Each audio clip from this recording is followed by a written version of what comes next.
हाय everyone, good morning students.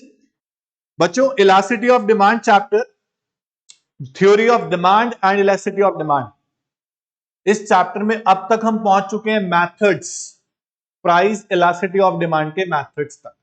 हमने last class में total percentage method, total expenditure method और geometric method किया बच्चों। उस मेथड में हम लोगों ने सीखा कि इलास्टिसिटी को फाइंड आउट कैसे करते हैं। आप मेथड से पहले आप लोगों ने क्या किया बच्चों? मेथड से पहले आप लोगों ने किया कि what are the degrees of price elasticity of demand. Degrees आप लोग कर चुके हैं, मेथड्स आप कर चुके हैं। मेथड्स ऑफ प्राइस इलास्टिसिटी में आप प्राइस इलास्टिसिटी को मेजर करते हैं, तो आपने उसके लिए 3 मेथड्स किए बच्चा।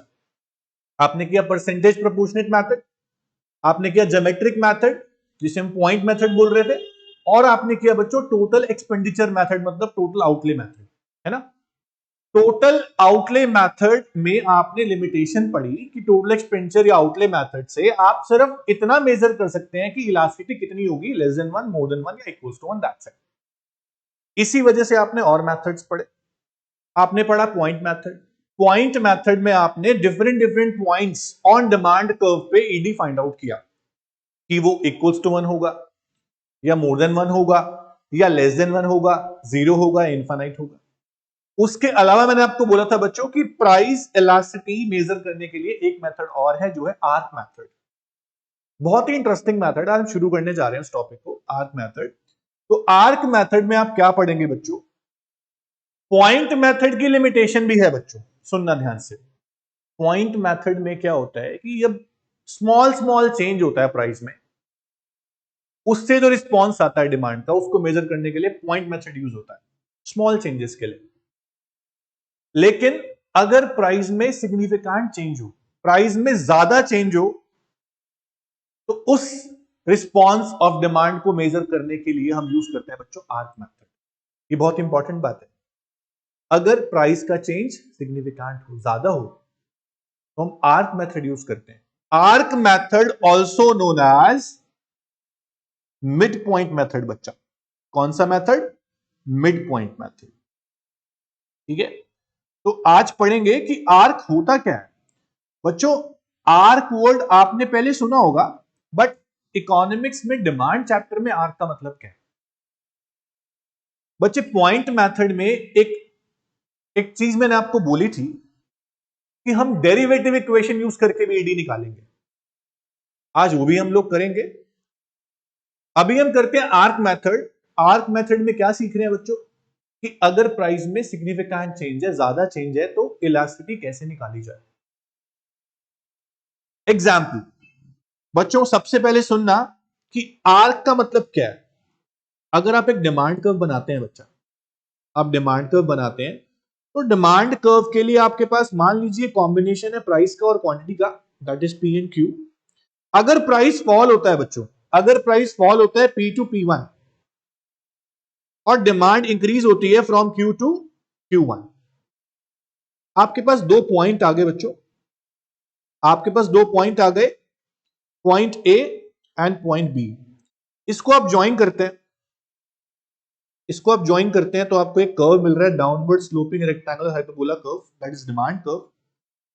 डिमांड कर्व के बीच में जो पोर्शन है बच्चों, डिमांड कर्व के बीच का जो पोर्शन है, इसको बोल रहे हो आप आर्क।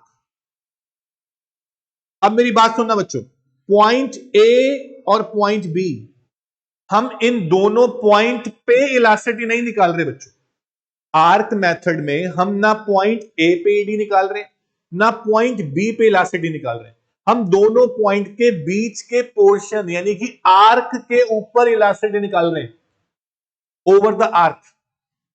तो आर्क पोर्शन पे इलास्टिसिटी कैसे निकाली जाती है, उसका एक मात्र सॉल्यूशन है कि आप प्राइस का एवरेज लेंगे, क्वांटिटी का भी एवरेज लेंगे, क्योंकि ना पॉइंट ए पे इलास्टिसिटी ना पॉइंट बी पे इलास्टिसिटी निकालनी है आपको। पॉइंट ए पर जो प्राइस है वो ओपी है, और जो पॉइंट बी पर प्राइस है वो OP1 है। पॉइंट ए पे जो क्वांटिटी है वो OQ है, और जो पॉइंट बी पे क्वांटिटी है वो OQ1 है। तो ना मुझे ए पे चाहिए ना मुझे बी पे चाहिए इलास्टिसिटी, मुझे दोनों के बीच में चाहिए। Also called mid point method, इसीलिए मैंने आपको बोला कि दोनों के बीच में चाहिए। तो उसके लिए आपको प्राइस का एवरेज करना पड़ेगा बच्चों, ना P ना P1 दोनों का एवरेज सबसे अच्छा सॉल्यूशन, ना Q ना Q1 दोनों का एवरेज सबसे अच्छा सॉल्यूशन। तो एवरेज कैसे करते हैं बच्चा? P और P1 दो प्राइस आपके पास है, P1 और P दोनों को प्लस करो, डिवाइड बाय 2 करो, हो गया एवरेज। क्वांटिटी का एवरेज कर सकते हो, Q प्लस Q1 करो, डिवाइड बाय 2 करो, हो गया एवरेज। तो कैसे ये मेथड बना, इस मेथड की डेरिवेशन क्या है बच्चों, मैं करूंगा। आपको डेरिवेशन करने के लिए नहीं आएगा, आपको सिर्फ फॉर्मूला पता होना चाहिए, बट फॉर्मूला बना कैसे वो भी पता होना चाहिए ना। तो डेरिवेशन कैसे होगी, सुनिए बच्चे ध्यान से। आर्क का मतलब क्या है पहले वो सुनिए। Arc refers to the portion, arc refers to the portion between 2 points on demand curve, demand curve के बीच में, डिमांड कर्व के 2 पॉइंट्स के बीच में जो पोर्शन है बच्चों उसे बोल रहे हैं हम आर्क। तो आर्क मेथड में आप आर्क पर ही इलास्टिसिटी निकालते हैं, ना पॉइंट ए पे ना पॉइंट बी पे, आप आर्क के ऊपर इलास्टिसिटी निकालते हैं। तो कैसे निकालेंगे बच्चों? परसेंटेज मेथड जो हमने किया था ना, परसेंटेज मेथड का फॉर्मूला था बच्चों change in Q divide by change in P into P upon Q, ये था आपका परसेंटेज मेथड। ठीक है, अभी हम करने जा रहे हैं बच्चों आर्क मेथड। तो आर्क मेथड में आप क्या कर रहे हैं, आर्क मेथड में आप ना पी ले रहे हैं ना क्यू ले रहे हैं, आप दोनों प्राइस का एवरेज ले रहे हैं, प्राइस का भी एवरेज, क्वांटिटी का भी एवरेज। अब ये मेथड डेरिवेट कैसे होता है सुनिएगा बच्चों। मान लीजिए मैंने लिखा Q1 minus Q change in P divide by half sum of quantity, मैं एवरेज निकाल रहा हूं बच्चों, मैंने क्वांटिटी का एवरेज कर दिया, change in quantity upon half sum of quantity, ऐसे ही divide by change in price मतलब P1 minus P divide by half sum of price, half sum मतलब टोटल दोनों प्राइस का, उसका हाफ कर दिया तो एवरेज हो गया। अब इसको मैं आगे और डेरिवेट करूंगा तो कैसे करूंगा बच्चा देखिए, और डेरिवेट करूंगा तो कैसे करूंगा, Q1 minus Q divide by half Q1 plus Q, अगर मैं इसको मल्टीप्लाई करता हूं डिवाइड की जगह, डिवाइड की जगह क्या करता हूं बच्चों, मल्टीप्लाई, रेसिप्रोकल होगा half P1 plus P divide bye P1 minus P। आप क्या देख रहे हैं बच्चों कि हाफ हाफ तो कैंसिल हो गया, आपके पास अब क्या बचता है बच्चों, आपके पास बचता है Q1 minus Q divide by Q1 plus Q multiply P1 plus P divide bye P1 minus P। ये आपका आर्क मेथड का फॉर्मूला बना। इसको एक और तरीके से आप लोग लिख सकते हैं बच्चों, इसको एक और तरीके से आप लोग लिख सकते हैं, क्या लिख सकते हैं, Q1 माइनस Q मतलब change in Q divide by P1 minus P मतलब चेंज इन P, इसको मैं इधर ले गया बच्चों और इसको इधर, क्या फर्क पड़ता है, into P1 plus P divide bye Q1 plus Q। ये फॉर्मूला आपका बन गया बच्चों आर्क मेथड। देखिए ये चीज delta Q upon delta P same है बच्चों, जो परसेंटेज मेथड में था वो चीज सेम है बच्चों, बस P अपॉन Q की जगह आपका हो गया P1 plus P upon Q1 plus Q। ये मेथड को आप बोलेंगे बच्चों आर्क मेथड। तो आर्क मेथड के फॉर्मूले से आपको ईडी निकालना है, तो कैसे पता चलेगा कि आर्क मेथड से निकालना है? अगर प्राइस में सिग्निफिकेंट चेंज है, 100 से 400 चला गया प्राइस, इज वाइडर चेंज, अगर 10 से 8 हो गया तो परसेंटेज लगा लो, कोई दिक्कत नहीं है, वो स्मॉल चेंजेस के लिए। बड़े चेंजेस के लिए प्राइस में ज्यादा, हंड्रेड्स में चेंज है, क्वांटिटी में ज्यादा चेंज है, तो आप आर्क यूज करेंगे बच्चों। आपको मेंशन होगा find out elasticity through arc, but mention नहीं है, तो प्राइस में अगर ज्यादा चेंज है तो आप आर्क यूज करके इलास्टिसिटी निकालेंगे, वो करेक्ट आपको आंसर देगा बच्चों। आंसर आपका माइनस में आएगा, ये ध्यान रखिए। ठीक है, दिस इज आर्क मेथड। एक बार नोट्स पे आते हैं बच्चों, नोट्स पे आते हैं। आर्क इलास्टिसिटी, आर्क इलास्टिसिटी में आपको क्या बोल रहा है बच्चों, पहले आपको बता रहा है कि पॉइंट मेथड क्या है। Elasticity of demand that is obtained at a point on demand curve. जब हम पॉइंट पे इलास्टिसिटी निकाल रहे थे, अभी हम दो पॉइंट के बीच में निकाल रहे थे, पहले हम पॉइंट पे निकाल रहे थे। अगर हम इलास्टिसिटी पॉइंट पे निकालते हैं उसे बोलते हैं पॉइंट मेथड। वहां पे जो चेंज है प्राइस में वो इनफाइनाइटसिमली स्मॉल चेंज है, स्मॉल चेंज, तो हम उसे बोलते हैं पॉइंट इलास्टिसिटी। लेकिन but if the change in price is not infinitesimally small, if the change is by considerable amount, ध्यान दीजिएगा बच्चों, if a change is by considerable amount, ज्यादा चेंज हो रहा है प्राइस में, then move to another point on the demand curve which is somewhat away from the initial point। अगर price में ज्यादा चेंज होता है, देखो P से हो गया P1, जैसे ही प्राइस P से P1 हुआ, आपका पॉइंट जो R1 था वो R2 हो गया, आपका पॉइंट चेंज हो गया। और दूसरा वाला जो point, number 1 point is R1, number 2 point is R2, आपका जो R2 पॉइंट है वो R1 से ज्यादा दूर हो गया। जब एक पॉइंट दूसरे पॉइंट से ज्यादा दूर हो जाए तो ये स्मॉल चेंज तो नहीं है, ये लार्ज चेंज है, सिग्निफिकेंट चेंज है। तो उन दोनों पॉइंट्स के बीच में जो पोर्शन है बच्चों, इसको बोलोगे आप, क्या बोलोगे बच्चों, इसको बोलोगे आप आर्क।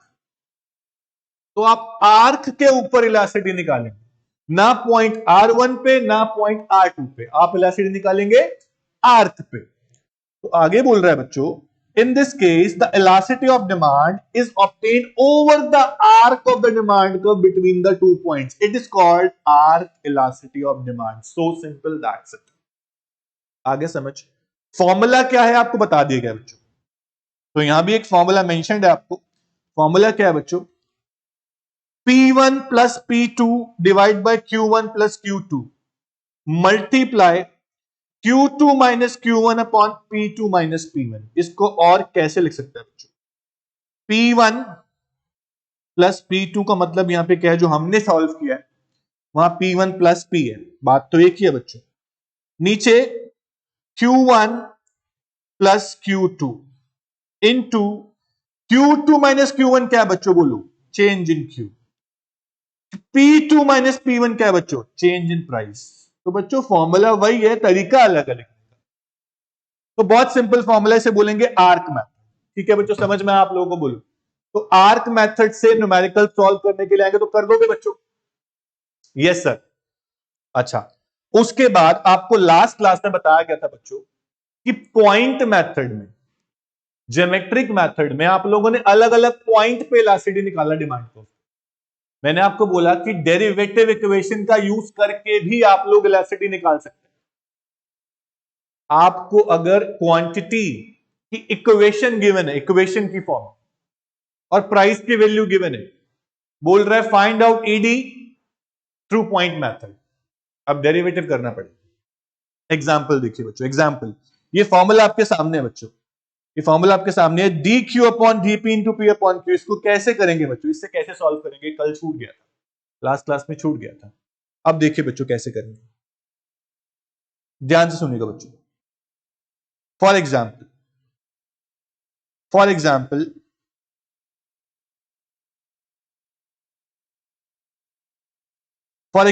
आपको बच्चों पॉइंट मेथड की बात मैं कर रहा हूं, पॉइंट मेथड की बात कर रहा हूं बच्चों, पॉइंट मेथड में बात कर रहा हूं। What is D Q divide by D P into P upon Q, इस फॉर्मूले की बात कर रहा हूं, ये क्या है ओके। देखिए बच्चों, मान लीजिए आपको क्वांटिटी की इक्वेशन गिवन है बच्चों, मान लीजिए 500 माइनस 5p, ये इक्वेशन आपको गिवन, 500 माइनस 5p। चलो, आपको प्राइस भी गिवन है बच्चा, प्राइस भी गिवन है, मान लीजिए 10 रुपीज पर यूनिट, आपको पी भी गिवन है 10 rupees per unit. Find out price elasticity of demand. हाँ, अब कैसे निकालेंगे बच्चों, ये पॉइंट मैथड। चलिए बच्चों, Q is equals to 500 minus P। सबसे पहले आपको यहां डेरिवेटिव करना पड़ेगा, डेरिवेटिव करना पड़ेगा। किसका? क्वांटिटी का। किसका बच्चों? क्वांटिटी का। Derivative of quantity with respect to price. With respect to price कैसे करेंगे बच्चों? आपको सिखाया गया मैथ्स में। तो d q upon dp, derivative कर रहे हैं आप किसका? क्वांटिटी का, विद रिस्पेक्ट टू बच्चों प्राइस। इक्वेशन गिवन है 500 माइनस 5p।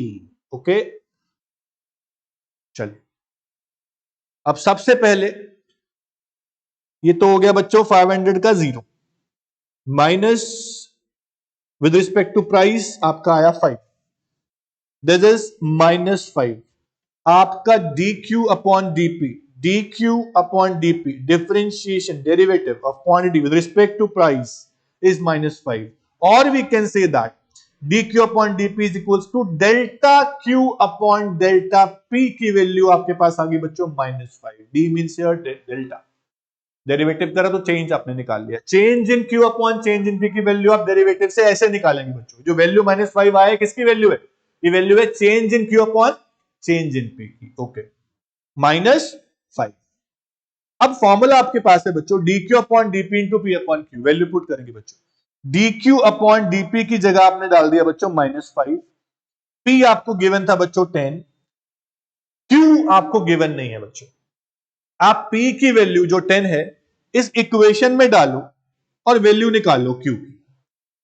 इक्वेशन है q is equal to 500 minus 5 bracket में p की वैल्यू आप 10 डाल दो बच्चों। q is equal to 500 minus 50 is equal to 450। बच्चों q आपके पास आ गया कितना? 450। अब सॉल्व कर लो बच्चों। 1/9 माइनस 1/9, ये आपका आ गया बच्चों ED, elasticity of demand, price elasticity of demand. बच्चों समझ? बोलो बच्चों, ये था आपका कौन सा मेथड? कौन सा मेथड बच्चों? This is point method. ठीक है, इसके बाद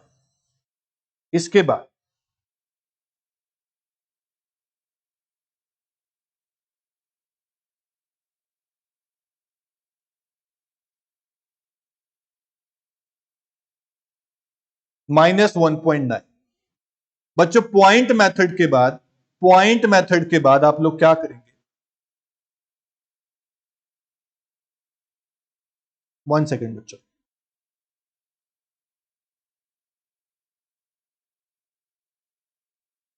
पॉइंट मेथड के बाद बच्चों क्या करेंगे? नोट्स पे आते। पॉइंट हो गया आपका, आर्क मेथड भी हो गया बच्चों। आर्क मेथड के बाद टोटल एक्सपेंडिचर मेथड भी हो गया बच्चों आपका। उसके बाद नया टॉपिक आता है हमारे पास बच्चों, factors affecting price elasticity of demand. आप लोगों ने डिमांड चैप्टर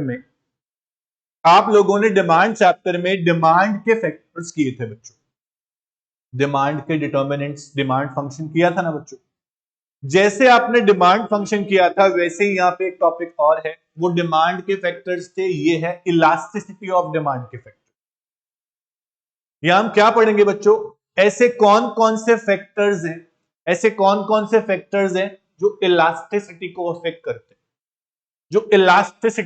करते हैं, इलास्टिसिटी, रिस्पॉन्सिवनेस, कभी ज्यादा कभी कम।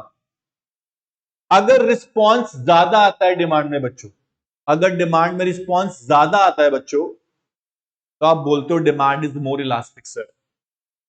अगर डिमांड में कम रिस्पॉन्स आता है बच्चों, आप लोग बोलते हो elasticity is less, in elastic sir, ऐसे ही बोलते हो ना।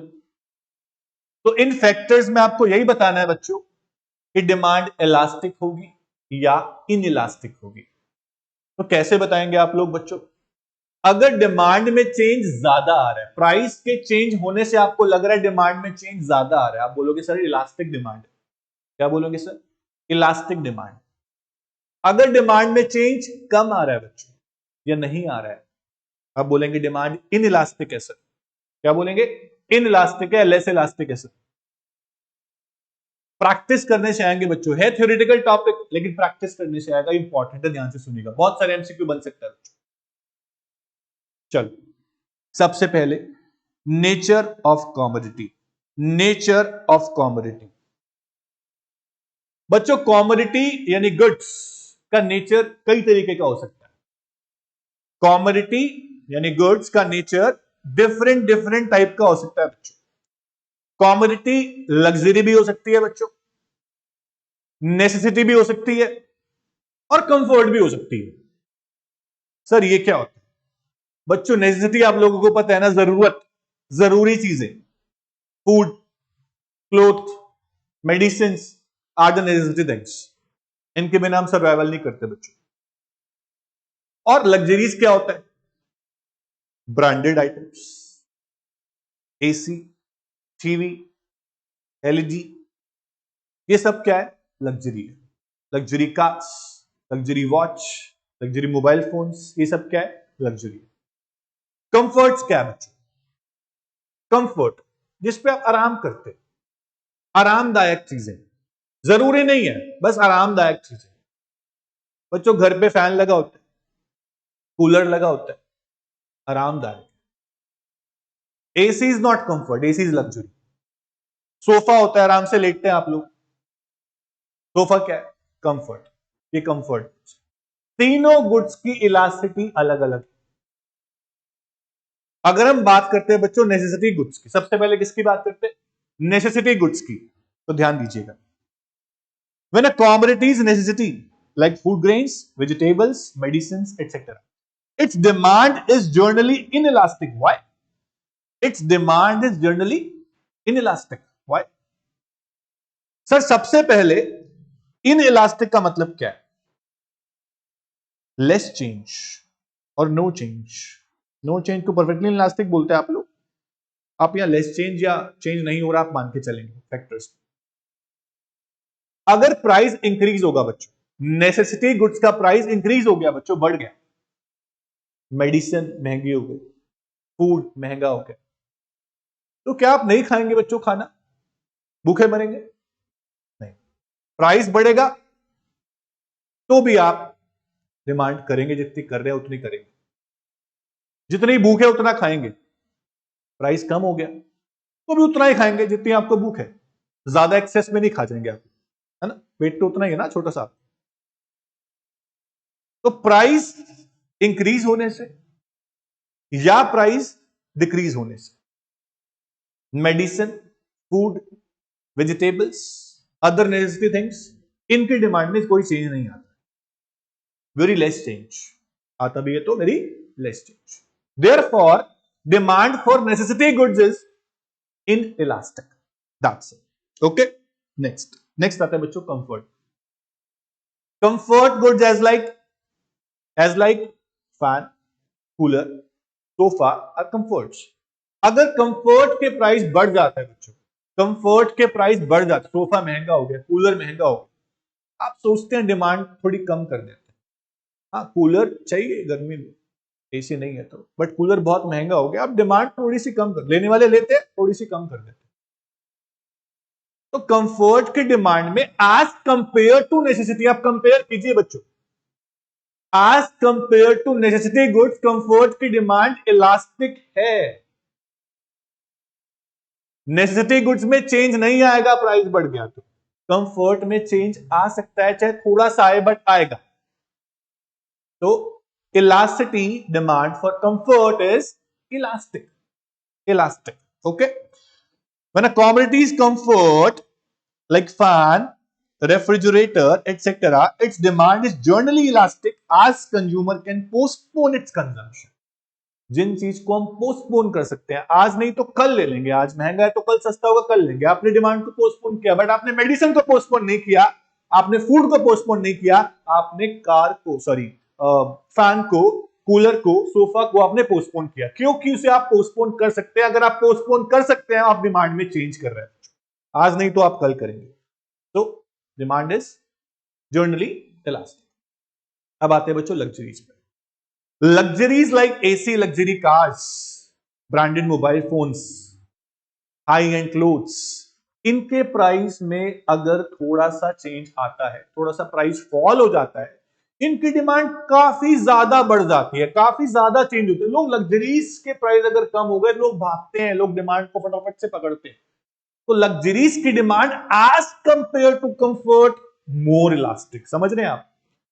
इलास्टिक कंफर्ट की भी है, इलास्टिक लग्जरीज की भी है, बट लग्जरीज की demand is more elastic as compare to comfort. समझ में आया कैसे? आईफोन, आईफोन के प्राइस, आईफोन लॉन्च हुआ 50,000 रुपीज, बहुत लोगों ने ले लिया, लग्जरी। आईफोन के प्राइस 50,000 की जगह थोड़ा सा चेंज हुआ, 5 से 7,000 रुपए कम कर दिया गया, लोगों ने ऑर्डर देना शुरू कर दिया। होता है नहीं होता? समर्स में एसी के प्राइस डिस्काउंट पे आ गए, 3,000 रुपए बस। 40,000 का एसी था, 37 का कर दिया, 36 का कर दिया, लोगों ने डिमांड ज्यादा बढ़ाना शुरू कर दिया क्योंकि डिस्काउंट मिला लग्जरीज पे। तो वहां डिमांड मोर इलास्टिक है as compare to comfort. Elastic है यहां पर भी, इलास्टिक है कंफर्ट में भी, but more elastic as in luxuries as compare to comfort. When a commodity is luxury like AC DVD player, its demand is generally more elastic as compared to demand for comfort. Very simple. तो आप लोगों ने elasticity के determinants में क्या बताया कि demand elastic होगी या इनइलास्टिक। आपने कंपेयर किया, आपने देखा कि चेंज आ रहा है, प्राइस के चेंज होने की वजह से डिमांड में चेंज आ रहा है, तो आपने बोला इलास्टिक, नहीं आ रहा तो आपने बोला इनइलास्टिक। ओके, नेक्स्ट फैक्टर पे चलते हैं। एक छोटा सा स्टेटमेंट बोल रहा है बच्चों, the term luxury is a relative term. Like AC may be a luxury for a poor person, but a necessity for a rich person. Exceptional case है बच्चों, जो रिच पीपल उनका एसी खराब हो गया और एसी बहुत महंगा है, उन्हें फर्क नहीं पड़ेगा, वो ले लेंगे, उनके लिए इनइलास्टिक है, वो एक्सेप्शनल केस है। ठीक है, next point is interesting point, important point, availability of substitutes. बच्चों ध्यान से सुनिएगा, ऐसे गुड्स जिनके सब्सटीट्यूट अवेलेबल है, जिनके सब्सटीट्यूट अवेलेबल है। बच्चों tea and coffee, okay, Coke and Pepsi, ball pen, gel pen, substitutes आपको पता है ये सब होते हैं। अगर टी के प्राइस मार्केट में इंक्रीज होता है बच्चों, अगर टी के प्राइस मार्केट में इंक्रीज होता है बच्चों, तो आप कॉफी की डिमांड पे चले जाते हैं, अब कॉफी पे शिफ्ट हो जाते हैं क्योंकि कॉफी अवेलेबल है। कॉफी अवेलेबल ना होता तो बच्चों टी के प्राइस कितने भी बढ़ जाते, आप टी को ही लेते, टी की डिमांड को चेंज नहीं करते, चेंज नहीं करते। अभी सब्स्टिट्यूट है टी का कॉफी, आप कॉफी पे चले गए, टी की डिमांड फॉल हुआ कि नहीं हुआ? तो demand for T is elastic और इनइलास्टिक? सर इलास्टिक, क्योंकि उसका सब्स्टिट्यूट था, कंज्यूमर शिफ्ट हो गया कॉफी पे, कंज्यूमर शिफ्ट हो गया कॉफी पे, मींस टी की डिमांड को उसने कम किया।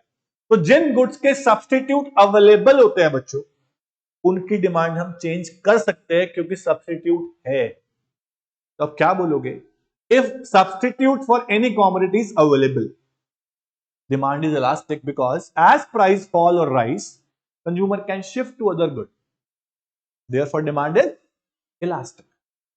But if substitutes are not available, if substitutes are not available, ऐसी कोई गुड जिसका सब्स्टिट्यूट ही नहीं है, उसके प्राइस कितने भी बढ़ जाए, आप उसको डिमांड करोगे, हमेशा करोगे, अब डिमांड में चेंज नहीं करोगे। तो जिन गुड्स के सब्स्टिट्यूट नहीं होते, उनकी डिमांड कैसी हुई बच्चों? Inelastic, because you are not changing the demand. चलिए, demand for commodity with large number of substitutes will be more elastic.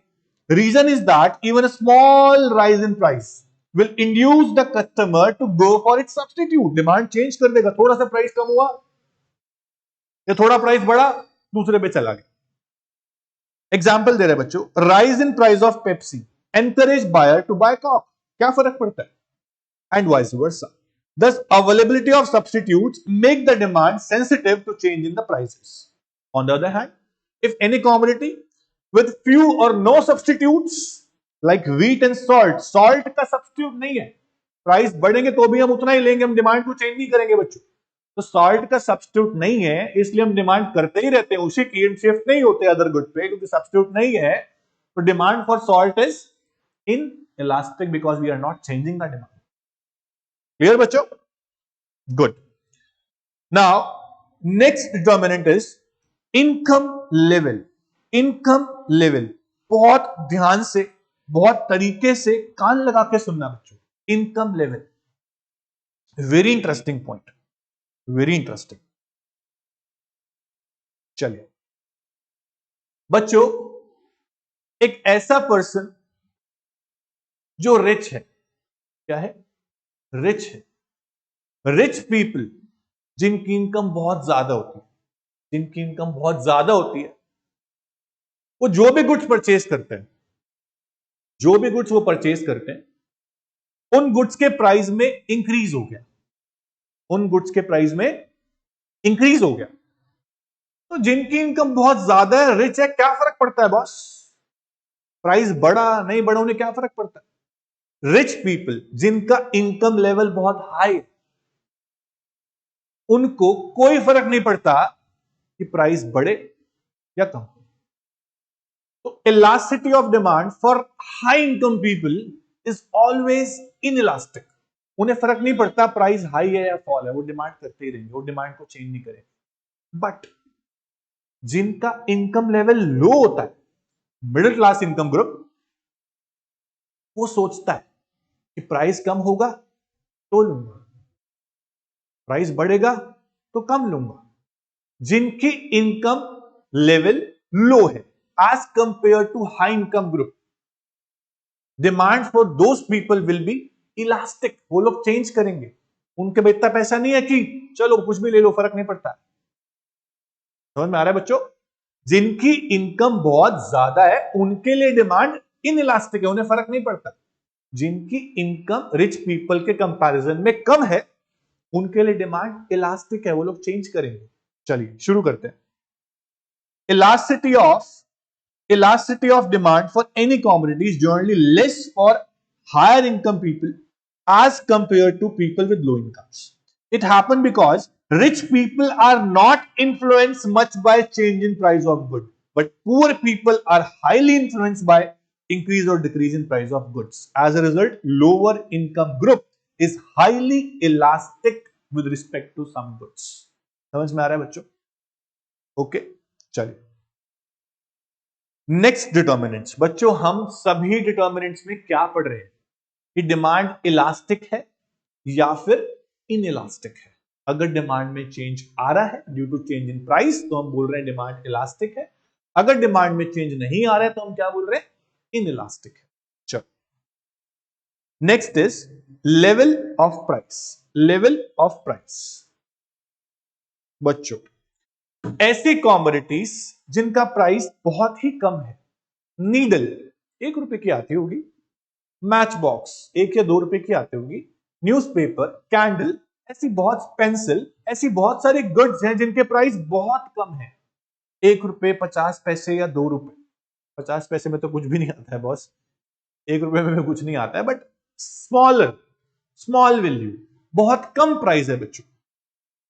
Jin goods के प्राइस बहुत कम है, 1 रुपया 2 रुपया, उनके प्राइस थोड़े से बढ़ भी गए, इंक्रीज भी हो गए, तो क्या फर्क पड़ता है? उनके प्राइस बढ़ने से ज्यादा डिमांड में रिस्पॉन्स नहीं आएगा. डिमांड जो लोग करते हैं वो करते ही रहेंगे क्योंकि कम प्राइस है उन गुड्स का. नीडल लेंगे, ऐसे कभी हुआ कि नीडल के प्राइस बढ़ गए, लोगों ने कम लेना कम शुरू कर दिया नीडल को या मैच बॉक्स को? नहीं.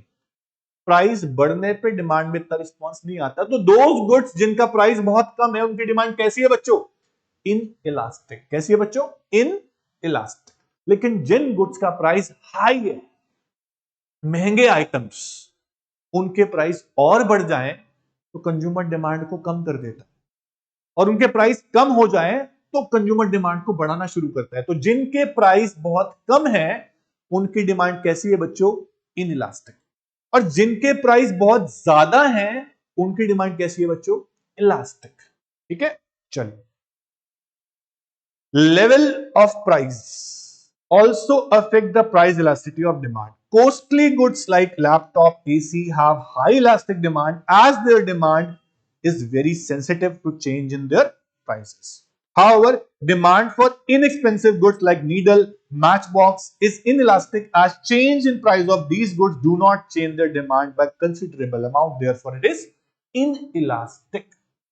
बच्चों समझ में आ रहा है आपको कि मैं क्या पढ़ा रहा हूं? ठीक है, तो कॉस्टली गुड्स की डिमांड कैसी हुई? हाई इलास्टिक, कॉस्टली गुड्स की, और इनएक्सपेंसिव गुड्स की डिमांड कैसी हुई बच्चों? इनइलास्टिक, क्योंकि उन पे फर्क नहीं पड़ेगा। चलिए नेक्स्ट पॉइंट पे आते हैं बच्चों। नेक्स्ट पॉइंट है आपका postponement of consumption. Postponement of consumption बच्चे, ऐसी गुड्स सोचो, ऐसी गुड्स जिनका कंजम्पशन आप पोस्टपोन कर सकते हो। अगर प्राइस आज आपको लग रहा है कि बहुत ज्यादा है और आप उनका कंजम्पशन पोस्टपोन कर सकते हो, इट मींस आप लोगों ने डिमांड में चेंज किया या नहीं किया? बोलो बच्चों, आज डिमांड ना करके आप कल करने जा रहे हो, तो आप डिमांड को चेंज तो कर रहे हो ना बच्चों। तो जिन गुड्स का कंजम्पशन पोस्टपोन हो सकता है वो गुड्स कौन सी हैं बच्चे? घर में बिस्किट्स खत्म हो गए, जूस खत्म हो गया, कोल्ड ड्रिंक्स खत्म हो गई, तो कोई बात नहीं, काम चल जाएगा, कल ले लेंगे, परसों ले लेंगे, क्या फर्क पड़ता है, जब गेस्ट आएंगे तब ले लेंगे। तो उन गुड्स की डिमांड कैसी है बच्चों? इलास्टिक, क्योंकि आप चेंज कर रहे हो, आप पोस्टपोन कर सकते हो। यह ऐसा एग्जाम्पल कि मान लीजिए आपको अपना घर, आपका घर का रीनोवेशन कराना, अभी कंस्ट्रक्शन बहुत महंगा चल रहा है, प्राइजेस बहुत ज्यादा है बच्चों, आप उसको पोस्टपोन कर सकते हैं, रिनोवेशन तो कराना, क्या प्रॉब्लम, अब बाद में करा लेंगे, because price are very high for raw materials, hence demand is, बोलो बच्चे, डिमांड इज इलास्टिक और इनइलास्टिक? बोलो बच्चों, इलास्टिक, क्योंकि आप डिमांड को चेंज कर रहे हो, आप पोस्टपोन कर रहे हो बच्चों। अब ऐसी कोई गुड्स जिनका कंजम्पशन आप पोस्टपोन नहीं कर सकते, आज चाहिए तो बच्चों चाहिए। किसी भी पर्सन को सिकनेस हो जाता है, तबीयत खराब हो जाती है, उसको मेडिसिन चाहिए होता है बच्चों। मेडिसिन आज महंगी है तो भी उसको आज ही चाहिए, उसे ठीक तो होना है ना बॉस। तो मेडिसिन को हम पोस्टपोन नहीं कर सकते बिकॉज वो बहुत जरूरी है। आप सीए फाउंडेशन में स्कैनर लॉन्च हो गए, पेपर से पहले स्कैनर लॉन्च हो गए, स्कैनर बहुत महंगा आ रहा है बच्चों, आप पोस्टपोन करेंगे? अरे आज सीए फाउंडेशन का स्कैनर बहुत महंगा है, इंटर में ले लूंगा, नहीं ना, नहीं। तो जिन गुड्स का कंजम्पशन आप पोस्टपोन नहीं कर सकते उनकी डिमांड कैसी बच्चों? In elastic. कैसी बच्चों? In elastic. ठीक है, चलिए। Commodities like biscuits, soft drinks whose demand is not urgent have elastic demand, and commodities with urgent demand like saving drugs and medicine have inelastic demand because of their immediate requirement. Okay, clear बच्चों? Next point. Next point is number of uses. Number of uses. ध्यान सुनिएगा बच्चों। ऐसी goods जिनके use multiple है बच्चों, ऐसे goods जिनके यूज मल्टीपल है, जिनके यूज मल्टीपल है बच्चों, मान लीजिए मिल्क, इलेक्ट्रिसिटी, मिल्क और इलेक्ट्रिसिटी। बच्चों अगर मिल्क के प्राइस इंक्रीज हो गए, अगर मिल्क के प्राइस इंक्रीज हो गए तो आप मिल्क के इतने सारे यूज करते हो, उनमें से कुछ यूज कम कर लोगे आप। अगर मिल्क के प्राइस बढ़ गए तो आप शायद सिर्फ पीने के लिए यूज करें मिल्क को, या टी के लिए यूज करें, या कॉफी के लिए यूज करें, आप कर्ड नहीं जमाएंगे, आप चीज नहीं बनाएंगे, आप आइसक्रीम नहीं बनाएंगे, आप स्वीट्स भी नहीं बनाएंगे, क्योंकि मिल्क महंगा हो गया है।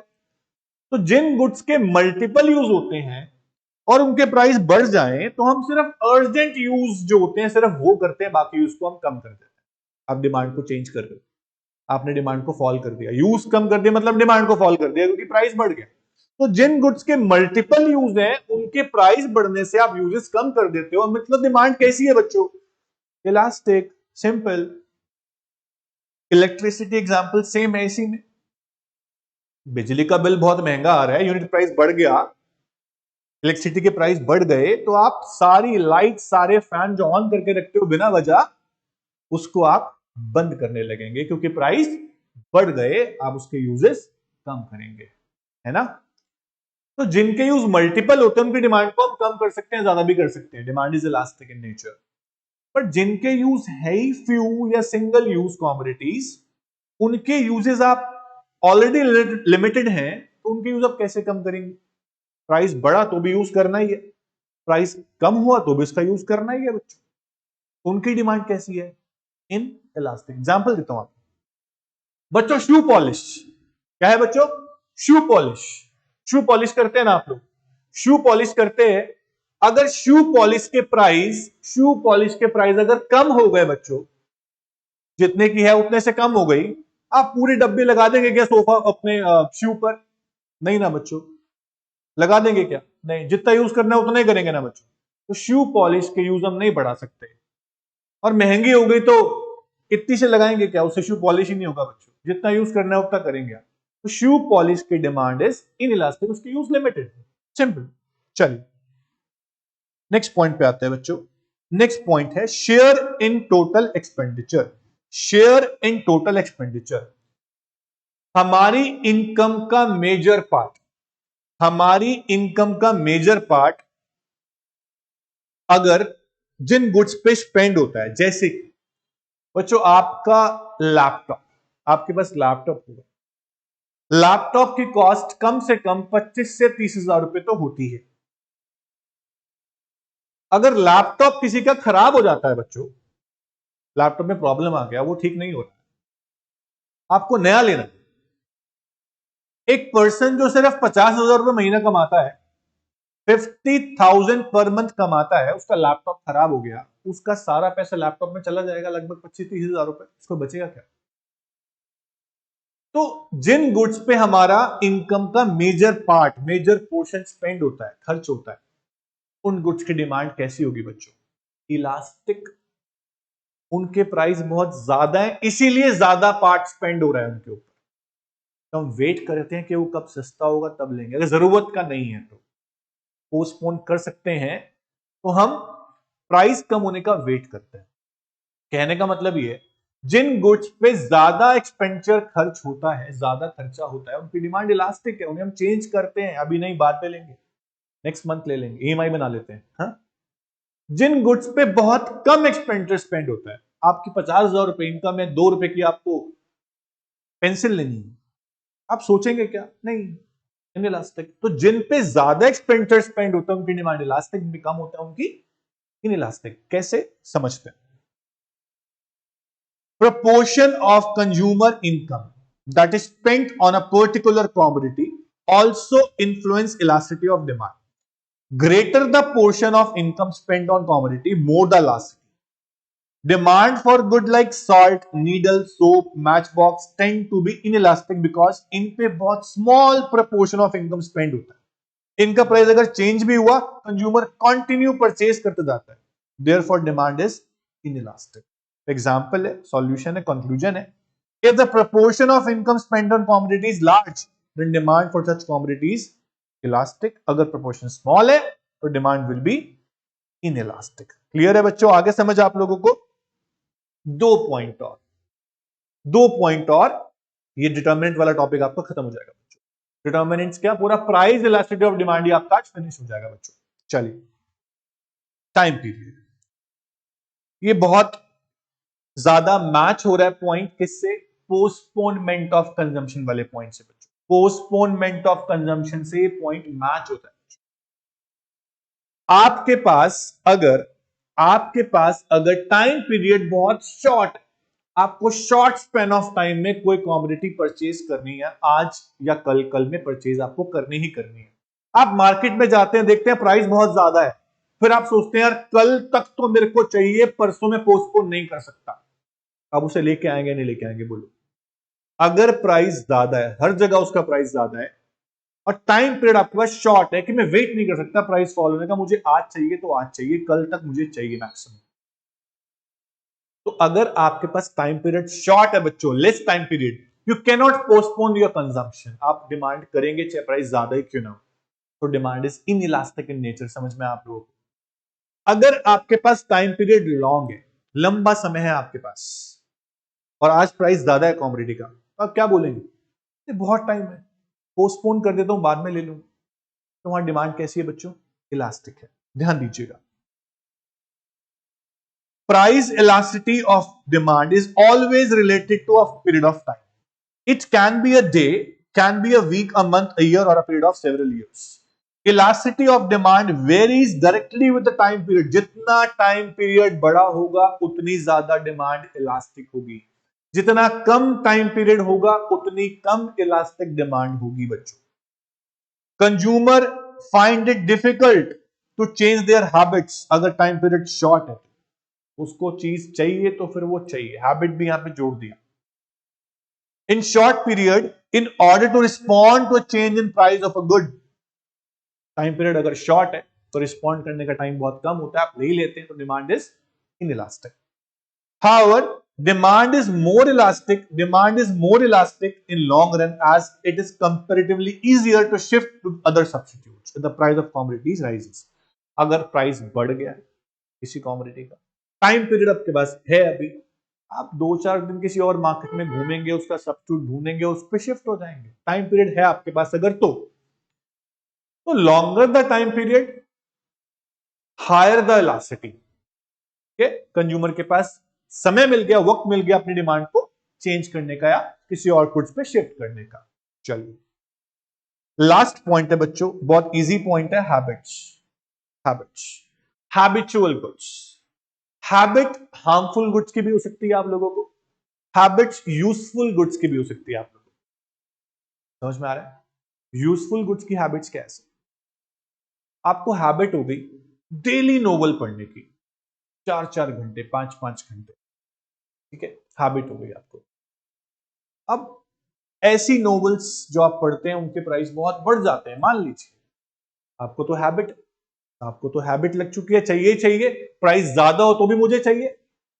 अब जो हार्मफुल गुड्स के हैबिचुअल लोग होते हैं, लिक्विड, टबैको, सिगरेट, उनके प्राइस कितने भी बढ़ जाएं, उनको चाहिए तो मतलब चाहिए. तो हैबिचुअल गुड्स की डिमांड को हम चेंज नहीं करते, प्राइस ज्यादा हो चाहे कम, हम जो लेते हैं तो फिर लेते ही हैं. तो हैबिचुअल गुड्स की demand is always in elastic in nature. बच्चों ध्यान रखना. पढ़ते हैं. Commodities which have become habitual necessities for the consumers have less elastic demand. It happened because such commodity become a necessity for the consumers and they continue to purchase it even if price rises. Alcohol, tobacco, cigarettes, etc. are some example of habit forming commodities. That's it. बच्चा आज आप लोगों ने किया price elasticity of demand के कुछ बचे हुए methods, arc method and point method का डेरिवेटिव वाला फॉर्मूला. उसके बाद आप लोगों ने पढ़ा बच्चों determinants of elasticity of demand. Total आपने पढ़े बच्चों 9 पॉइंट्स. कहां डिमांड इलास्टिक होगी और कहां इनइलास्टिक होगी. आज के इन टॉपिक्स को ध्यान से रिवाइज करो, प्रैक्टिस करो. इसके बाद नेक्स्ट क्लास जब होगी तो नेक्स्ट क्लास में हम लोग पढ़ेंगे income elasticity of demand and cross elasticity, जो पहले आपने शायद नहीं पढ़ा. Income elasticity of demand and cross elasticity of demand. Interesting topic है, ज्यादा बड़े टॉपिक नहीं है, आराम से हो जाएगा.